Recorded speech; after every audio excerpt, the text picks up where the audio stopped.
Ja, veliko čas mi je, da lahko prvi govorim na tem svečanem podpisu pogodbe za kolektivne pogodbe za kovinsko dejavnost.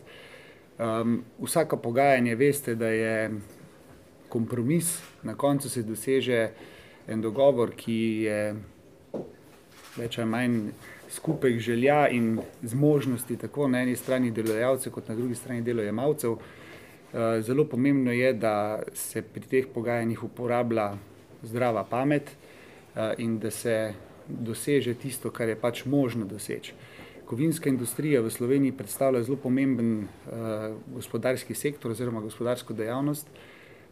Zaposluje preko 52.000 ljudi, 2.800 plus podjetij v tem sektorju, 7 milijard evrov prihodkov, kar je približno 33% celotne predelovalne industrije. Zelo pomemben podatek je pa ta, da se večino tega izvozi. Se pravi, več kot 2/3 vseh ustvarjenih prihodkov se izvozi v 3 naše največje države, partnerice, Nemčija, Avstrija, Francija.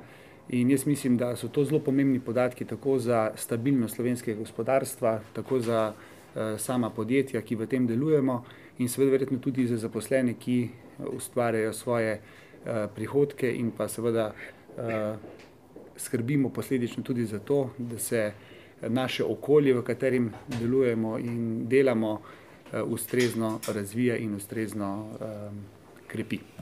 Tako da se mi zdi, da to je pomembno, da smo dosegli ta dogovor in da bo šla ta naša zgodba naprej. Jaz se seveda pridružujem temu mnenju in če bi eno leto nazaj, ko smo vstopili v pogajanja, pogledali oba predloga, to se pravi predlog delodajalcev in predlog sindikatov na drugi strani, bi verjetno mrzdo mislil, da kompromis sploh ni mogoč, tako nasprotujoča sta si bila. Jaz bi se v tej priliki zahvalila obema vodjama pogajalskih skupin, na strani delodajalcev Poloni Fink Ružič in na strani sindikatov Bogdanu Ivanoviču, ki sta zmogla toliko modrosti, potrpežljivosti in živcev, seveda, da lahko danes podpisujemo kolektivno pogodbo, za katero velja, poleg tega, za koliko zaposlenih velja, povedati še to, da je seveda kompromis, ki je bil mogoč, da je to kolektivna pogodba, ki je bila sklenjena vendarle še v času trajanja krize, kjer je treba v ospredje postaviti kot uspeh že to, da je bila sklenjena. To se pravi, sama vsebina pa prinaša nekaj sprememb tako za delodajalce na eni strani, kot za zaposlene na drugi strani.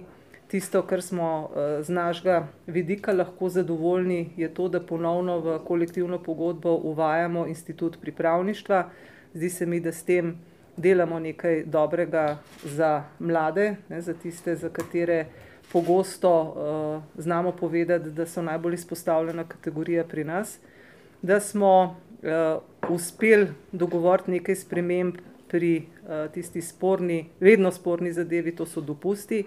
Na eni strani spet v dobro mladih, ki jim dajemo nekaj več dopusta v začetku kariere, na drugi strani smo nekoliko zaprli dopuste pri starejših delavcih in pa z našega vidika seveda ne nepomembno, ampak zelo pomembno dvig najnižjih osnovnih plač za 2% in pa regresa za leto 2015. Precej določb je spremenjenih v kolektivni pogodbi. Nemogoče je reči, ali je to na boljše ali na slabše, ker je sicer zelo pogosto vprašanje. Jaz mislim, da so spremembe takšne, da bodo na eni strani ohranjale konkurenčnost ene največjih panog v Sloveniji, na drugi strani pa tudi zaposlenim omogočale bolj dostojno življenje. Tako da jaz sem vesela, da je to zdaj druga kolektivna pogodba v zadnjem mesecu, ki jo podpisujemo. V decembru je stopila veljavo kolektivna pogodba za kovinske materiale in livarne in upam, da se bo kmalu pridružila še tretja, to je za elektroindustrijo, ki jo prav tako sklepamo. V sindikatu kovinske elektroindustrije in elektronike smo zelo veseli, da smo prišli do konca te poti, ki ni bila lahka, ampak hkrati, ko si enkrat tako na cilju, z velikim ponosom gledaš nazaj po tej prehojeni poti in vedno znova in znova poudarjaš, da brez obojestranskega razuma, brez obojestranskih kompromisov ta pot ne bi bila uspešna. Zato ob tej priliki še enkrat čestitam vsem pogajalcem na obeh dveh straneh in naj bo današnji podpis zgled tudi ostalim dejavnostim, kako se dejansko gradi pravi socialni dialog. Pridružil bi se, da je kolektivna pogodba oziroma dogovor o kolektivni pogodbi kompromis dveh strani. V tem primeru bi pač izpostavil že tisto, kar je kolegica Jerkičeva povedala, da je nek napredek na strani sindikatov, da pa je tudi bilo nekaj popuščanja na strani sindikatov. Seveda je to kompromis, tako kot smo ugotavljali že pri podpisu zadnje kolektivne pogodbe, vedno dajemo, da so te tri panoge, se pravi elektro, kovino in pa kovinski materiali, da so po moji oceni najbolj produktivne glede pogajanj in največkrat dosežejo nek končni rezultat. To se kaže že pri podpisu tudi te pogodbe. Tako kot sam se ne pogajam, ampak o pogajanjih sem sproti obveščen in na koncu tudi naš organ sprejema, ali to pogodbo podpisujemo ali ne. Tako sem dobil strani našega organa, ki se imenuje komisija, pogajalska komisija za to področje, mandat, da to pogodbo podpišem, in če so pogajalci z naše strani zadovoljni in pa zaposleni, potem sem zadovoljen tudi sam. Ne povsem, ampak tako kot je bilo povedano, kompromis je pač kompromis in ta kompromis danes podpisujemo. Hvala.